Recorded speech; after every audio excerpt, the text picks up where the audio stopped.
जनताको भावना बुझेर मात्र एमसीसी बारे निर्णय लिन्छौं भन्दै प्रदीप गेवाली। एक साता संसद बैठक पर सरेसँगै ओली सरकारले ल्याएका सबै अध्यादेश निष्क्रिय। कांग्रेस महाधिवेशनलाई गिज्याइरहेको 55 दिनदेखिको रिले अनसन। 100 दिन नपुग्दै सरकार सङ्कटमा, सबैले मालदार मन्त्रालय खोजेपछि देउवा समस्यामा हेर्नुहोस् पुरा भिडियो सहित। सरकारले सुकुम्बासीको पेटमा लात हान्यो भन्दै प्रदीप गेवाली। आफैले जारी गरेको अध्यादेशका कारण देउवालाई मन्त्री परिषद विस्तारमा कठिनाई। एकीकृत समाजवादीको केन्द्रीय कमिटी बैठक 5 असोजमा हुने।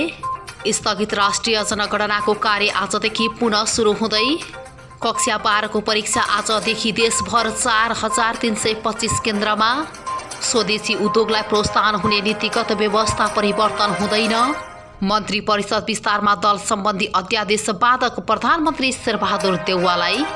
एकता पूर्वको जिम्मेवारीमा पुनर्बहाली नहुँदा अन्यलमा एमालेको तेस्रो धार। प्रतिबन्धित भारतीय नोट सहित युवक पक्राउ। लिफ्ट दिएका चालक र सहचालकबाटै बालिकामाथि बलात्कार। अब हेर्नुहोस् पुरा समाचार। आदरणीय दर्शकबिन नमस्कार। तपाईँ यति बेला हेर्दै हुनुहुन्छ सुनौलो नेपाल युट्युब च्यानल। सदाका दिन जस्तै आज पनि देश तथा विदेशका ठूला अनि अति नै महत्त्वपूर्ण खबर लिएर उपस्थित भइसकेका छौँ। दर्शकबिन खबरहरू निकै नै महत्त्वपूर्ण रहेका छन्, त्यसैले यो भिडियोलाई अन्तिमसम्म हेरेर हामीलाई साथ दिनुहोला। यदि च्यानलमा तपाईँ नयाँ हुनुहुन्छ भने हाम्रो च्यानललाई सब्स्क्राइब गरी नजिकै रहेको बेल आइकन दबाएर हामीसँग निरन्तर रूपमा जोडिनुहोला। अब लागौँ प्रसङ्गतर्फ। जनताको भावना बुझेर मात्र एमसीसीको विषयमा निर्णय लिने नेकपा एमालेका प्रवक्ता प्रदीप गेवालीले बताएका छन्। कपिलवस्तुमा आयोजित अगुवा कार्यकर्ता भेलामा बोल्दै प्रवक्ता गेवालीले एमसीसी सम्झौता गर्न काम सरकारको भरकोटी पढी भएका बताएका छन्।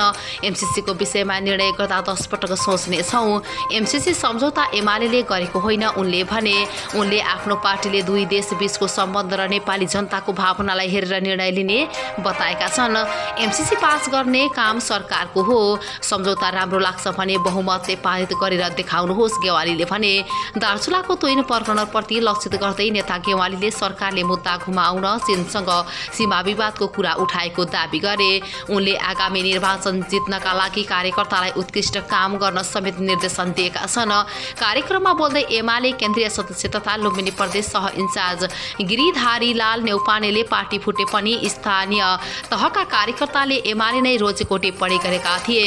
सरकारबाट बाहिरिएर पनि जनताको मन मस्तिष्कमा एमाले प्रति मोह रहेको नेउपानेको दाबी छ। प्रमुख प्रतिपक्ष एमालेको अवरोधका कारण संसद बैठक 6 दिन पर धकेलिएसँगै केपी शर्मा ओली नेतृत्वको सरकारले ल्याएका सबै अध्यादेश निष्क्रिय बनेका छन्। संसद बैठक असोज 4 गतेसम्मका लागि स्थगित भएको छ। संसद बैठक धकेलिँदा 25 गते पेश भएको बजेट अध्यादेशको प्रतिस्थापना विधेयक पनि निष्क्रिय बनेको छ। अब सरकारले बजेट सम्बन्धी नयाँ विधेयक ल्याउनु पर्ने विज्ञहरूले बताएका छन्। प्रमुख प्रतिपक्षीय दल एमालेले भदौ 23 गते सुरु भएको संसद अधिवेशनमा पहिलो दिनदेखि नै सभामुख विरुद्ध नाराबाजी गर्दै आएको छ। एमालेले निरन्तर अवरोध गरिरहेका कारण देखाई सरकारले बजेट प्रतिस्थापना विधेयक र अन्य 10 अध्यादेश अगाडि नबढाएपछि ती सबै संविधानको व्यवस्था बमोजिम निष्क्रिय बन्ने भएका हुन्।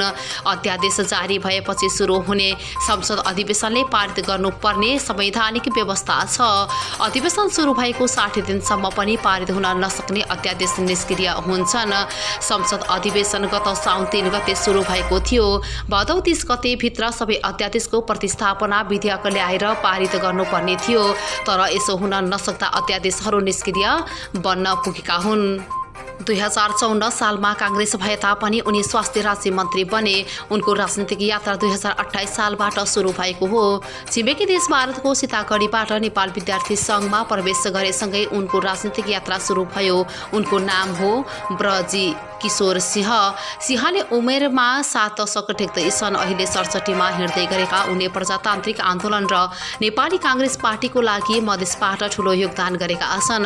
कांग्रेस भए तापनि 2042 1942 र 2046 सालको जनआन्दोलन तथा तत्कालीन राजा ज्ञानेन्द्र शाही शासनमा जेल जीवन कटाएको याद ताजै छ उनले बताएका छन्। वीरगञ्ज काठमाडौँ लगायत विभिन्न स्थानमा 13 पटकसम्म बढी जेल बसिसकेका सिंह हुन्। उनी 2048 सालको निर्वाचनमा रौतहट क्षेत्र नम्बर 1 बाट निर्वाचित सांसद बने। 2051 मा पनि सोही क्षेत्रबाट सांसद बने। 2056 मा माधवकुमार नेपालसँग तथा 2064 सालको संविधान सभा चुनाव भने उनले हारे। उनको घर अहिले पनि जमुना माई गाउँपालिका वार्ड नम्बर 1 मै छ। त्यो घरमा केही धेरै केन्द्रीय र उच्च नेता पुगेका छन्। त्यस्तै महासमिति सदस्यहरू श्यामचन्द्र झा, सन्तलाल शाह, डाक्टर देवेन्द्र चन्द्र मिश्र रिले अञ्चनमा छन्। जिल्ला सदस्य सजन शाह, शेख इरफान, क्षेत्रीय सदस्य भोगेन्द्र झा, दुर्गावती गाउँपालिका सभापति सुकर मिया, वडा सभापति रामप्रसाद यादव लगायत नेताहरू पनि रिले अञ्चनमा रहेका छन्। कठोर निर्णय र दृढ इच्छा शक्तिको अभाव, यी दुई कुराको अभावले सरकार सङ्कटमा पर्न थालिसक्यो। 100 दिन पुग्न अझ 37 दिन बाँकी छ। जुनसुकै सरकारका लागि पनि सत्तारोहणका 100 दिन अर्थात् हनीमुन पिरियड आलोचना रहित सुखद कार्यकाल रूपमा लिइन्छ। त्यही मान्यताका कारण यो अवधिभित्र सरकारको सरको विरोध हुँदैन पनि, तर अब छुट कसैलाई छैन। जनता पाई हिसाब गर्न थालिसके, किनभने देशका लागि अब 100 दिन होइन, प्रत्येक सेकेन्ड महँगो छ, प्रत्येक मिनेट अर्थपूर्ण छ र प्रत्येक घण्टा महत्त्वपूर्ण छ। त्यसमाथि प्रतिपक्षीय दल 1 सेकेन्ड पनि त्यो सरकारलाई अवसर दिने अवस्थामा मरे पनि छैन। आदरणीय प्रधानमन्त्रीज्यू, अब के गर्नुहुन्छ? जनताले सोध्न थालिसके। 63 दिन बित्दा तपाईँको सरकार विस्तार भएको छैन किन? यो प्रश्न पनि जनताले सोधेका हुन्। 3-4 वटा बाहेक सबै मन्त्रालयको भार र बोझ कहिलेसम्म आफै बोक्ने? सरकारतिर पार्टीको महाधिवेशनको तनाव, अर्कोतिर सरकारको बोझ र त्यसमाथि भयभरका सबै मन्त्रालयका भार पनि आफैमाथि। सबैले भन्न थालिसके। नेकपा एमालेका सचिव तथा पूर्व मन्त्री प्रदीप गेवालीले गठबन्धन सरकारले भूमिहीन सुकुम्बासीको पेटमा लात हानेको आरोप लगाएका छन्।